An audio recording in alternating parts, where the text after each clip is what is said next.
मौजज़ा न दिखाएं। तो नबी ने मना किया कि যেটা আমি কই সেটা করেন, যেটা আমি নিষেধ করি সেটা করবেন না। তো কম ने कहा ना, যখন পর্যন্ত আপনি মौजज़ा दिखाবেন তারপরে আমি মানব कि আপনি নবী আছেন। जब बहुत ज्यादा इसरार किया तो हजरत सालेह अलैहिस्सलाम ने अपने हाथ को उठाया दुआ के लिए, और अल्लाह की बारगाह में आप दुआ करना ही चाहते हैं कि अल्लाह मेरी कौम बड़ी जिद्दी हरदरम है, तू कादिर मुतलक है। अभी दुआ करना ही चाहते थे कि समाज को यकीन हो गया कि जो नबी आचे।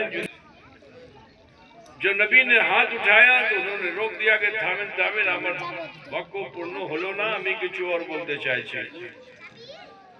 और क्या कहना चाहते हैं? कहा ऐसी ऊँटनी निकाली है जो काली सफेद हो, चितकबरी जैसे बकरी होती है आपके वहां से। नबी ने फिर मना किया, लेकिन जब नहीं माने तो नबी ने कहा चल ठीक है, अब तुम्हारी इतनी मैं भी तुमसे कुछ वादा लेना चाहता हूँ। क्या वादा लेना चाहते हैं? कहा देखो पहाड़ फटेगा, ऊँटनी आएगी, बच्चे को जनेगी, काली सफेद भी होगी, लेकिन तुम्हारे क्या करे भाई, तुम्हारे कुएं पे जाके पानी पिएगी, जो दुख को देवे तो अल्लाह रजा बसबे। तो खेत में चरने के लिए तो उन्होंने इतराज नहीं किया, मगर कुएं पे पानी पीने के लिए जो है उन्होंने ये कहा कि एक दिन आमी जल खाबो, एक दिन ऊँटनी खाबे। नबी ने कहा ठीक है, एक दिन तुम खाना, एक दिन ऊँटनी खाएगी, लेकिन ऊँटनी को तकलीफ मत देना, अगर तकलीफ दोगे तो अल्लाह का अज़ाब आएगा। कौम ने कहा ठीक है, हम तकलीफ नहीं देंगे, आप दुआ कीजिए। हजरत सालेह अलैहिस्सलाम ने जब दुआ की कि अल्लाह तू कादिर मुतलक है, तेरे हुक्म से पहाड़ का वजूद है, मेरी कौम बड़ी जिद्दी और हरदरम है, अल्लाह पहाड़ के सीने को चीर कर ऊँटनी जाहिर कर दे, जो समतल जमीन पे आके बच्चे को जने काली सफेद हो। जैसे ही दुआ करके हाथ चेहरे पे फेरा, अचानक भयानक आवाज से पहाड़ दो हिस्से में बट गया, और वहीं से एक ऊँटनी चलते हुए समतल जमीन पे आई, उसने बच्चे को जन्म दिया। लेकिन जब खेत बड़ी तेजी से परवान चढ़ने लगी, खेत में गई तो खेत का खेत खाने लगी, कुएं में गई तो एक दिन में 2 दिन का पानी पीने लगी। बिरादराने मिल्लत इस्लामिया, कौम ने देखा कि ये तो चंद दिन में हमारा संपूर्ण खेत नष्ट हो जावे, जल शेष हो जावे, तो अभी की करबो, अभी भूखा मरे जाबो। तो उन्होंने प्लानिंग किया कि एक ऊँट आचे, हमारे समाज बेसी बड़ो आचे, इसको ज़बा करके बोटी बोटी खा जाओ, न रहेगा ऊँट, न हमारे खेत जाएंगे, न हमारे कुएं का पानी जाएगा। उन्होंने ऐसे ही किया, उस ऊँट को ज़बा करके बोटियां तकसीम कर डाली, लेकिन फिर कहरे इलाही उस पर नाजिल हुआ, और वो कौम को अल्लाह ताला ने 2 पहाड़ों के दरमियान मिला के उनकी हस्ती को शेष कर दिया। लेकिन कुर्बान जाओ अपने आका मौला अहमद मुस्तफा मोहम्मद मुस्तफा सल्लल्लाहु अलैहि वसल्लम पर, जिनके उम्मती होने की बुनियाद पे अल्लाह नबी ने हमसे नहीं फरमाया, अल्लाह फरमाता है मा अताकुम रसूल फखुजू मा नहाकुम अन्हु फंतहू, जिटा तुम्हें रसूल दें छिटा नहीं दें, जिटा निषेध करी दें छिटा निबेन ना। तो जानते हो वो साहबे किराम जिन्होंने रसूलुल्लाह के हाथ पे हाथ दिया था, इस्लाम लाए थे, उनकी भी आदतें पहले बहुत खराब थी।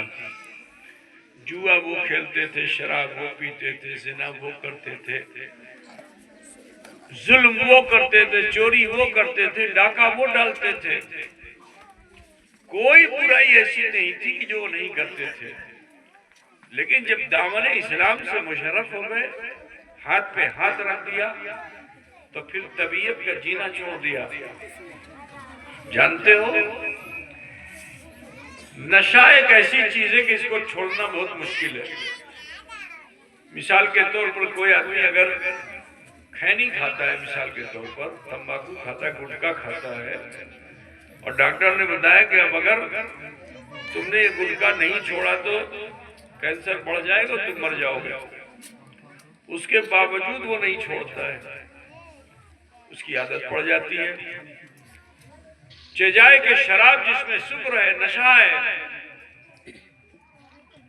यार बड़ा डिस्टर्ब किया बच्चों को आगे बढ़ा करके आप क्या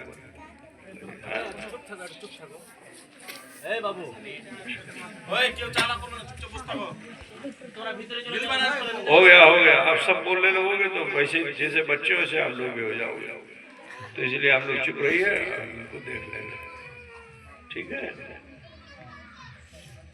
तो अल्लाह के रसूल सल्लल्लाहु अलैहि वसल्लम के हाथ में जब उन्होंने हाथ दिया, बैत कर ली,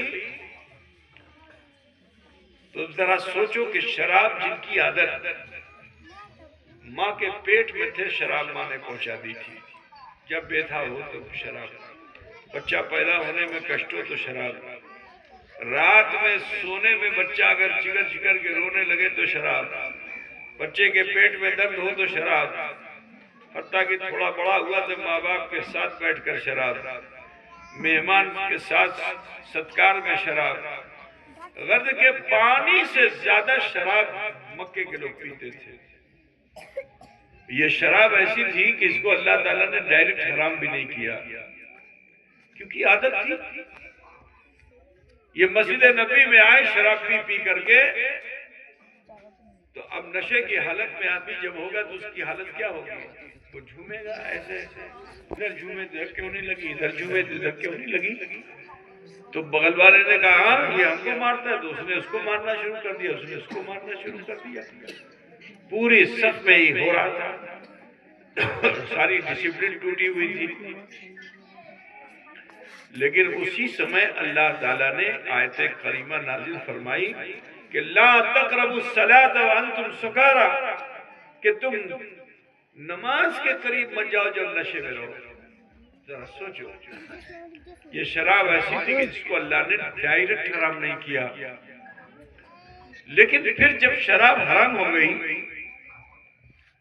और अल्लाह के रसूल सल्लल्लाहु अलैहि वसल्लम ने मिंबर पर खड़े होकर ऐलान फरमाया कि मेरे साहबा शराब को छोड़ दो, शराब हराम कर दी गई है, और जिनके घरों में भी शराब का बर्तन उसको भांग डालो। जरा सोचिए कि जिनकी आदत थी शराब का पीना, लेकिन जब नबी ने फरमा दिया तो किसी एक सहाबी ने ये नहीं अर्ज किया या रसूलुल्लाह इटा अमर अब्बास अच्छे इटा अमर आदत अच्छे, ठीक है, किचु समय देन, एक हफ्ता समय देन, 10 दिन समय देन, 5 दिन समय देन, हमें धीरे धीरे छड़ देवो। लेकिन एक भी सहाबी ने हुजूर की बारगाह में ऐसी बात नहीं कही। सब के सब गए बुखारी शरीफ में किताबुल तहारत की तिलावत करो तो पता चलेगा कि सारे सहाबा अपने घर चले गए, और जाने के बाद उन्होंने अपने घरों में जो शराब का बर्तन था उसको भांगना शुरू कर दिया, शराब को उड़ेलना शुरू कर दिया। तो हदीस पाक में आइए कि इतनी शराब बही कि नालियों से शराब बहने लगी। ये बड़े ताज्जुब की बात है। तुम्हारे वहां तो नाली में पानी बह जाता है, वहां तो नाली का तस्वुर ही नहीं, अगर है भी तो उसमें पानी नहीं, क्योंकि रेत की जमीन है, पानी डालते हैं रेत में जज्ब हो जाता है। तब सोचो कितनी शराब रही होगी कि जिसने रेत को तर किया होगा और उसके बाद बही होगी। तो हदीस पाक में आया ये है कि शराब इतनी बही कि नालियों से शराब बहने लगी, मदीने में ताफुन से रहना मुहाल हो गया। अब फिर ये सहाबा जब मस्जिद नबी पहुंचे तो रसूल कायनात सल्लल्लाहु अलैहि वसल्लम ने उनसे इरशाद फरमाया कि क्या तुमने वो बर्तन तोड़ दिए? अर्ज किया या रसूल अल्लाह, आपका हुक्म था शराब क्या, शराब के बर्तन क्या, हम तो अपनी जान कुर्बान करने के लिए आप पे फिदा है। तो हुजूर ने फरमाया कि तुम्हें सारे बर्तनों को नहीं तोड़ना चाहिए। लोहे का बर्तन था, तांबे का बर्तन था, पीतल का बर्तन था, इसको आगुन में डाल देते, आग जब ठंडी हो जाती तो वो बर्तन पाक हो जाता। शीशे का बर्तन था, उसको मांज लेते, पाक हो जाता। तुम्हें उन बर्तनों को तोड़ना चाहिए था जिसमें शराब दाखिल हो गई, जैसे कद्दू का बर्तन। इसी चक्कर में लगे हुए तुम लोग। पहले अमल है तब इल्म है, अमल नहीं तो फिर तो जरूरी है कि पहले डिसिप्लिन को मेंटेन कीजिए, ठीक है। जब दावत दी जाए तो उसको गौर से सुनना चाहिए। धीरे तो बहरहाल मैं अर्ज ये कर रहा था कि हुजूर ने फरमाया कि उन बर्तनों को तोड़ देना चाहिए जिसमें शराब दाखिल हो गई, जैसे कद्दू का बर्तन।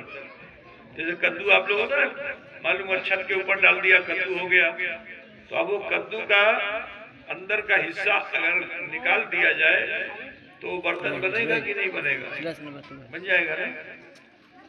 अब अगर उसमें पानी डाला जाए तो पानी भी जा सकता है, शराब डाली जाए तो शराब भी रह सकती है, लेकिन शराब उसके आखिरी जिल तक पहुंच जाएगी और उसको पाक करने का कोई ढंग नहीं है। आगुन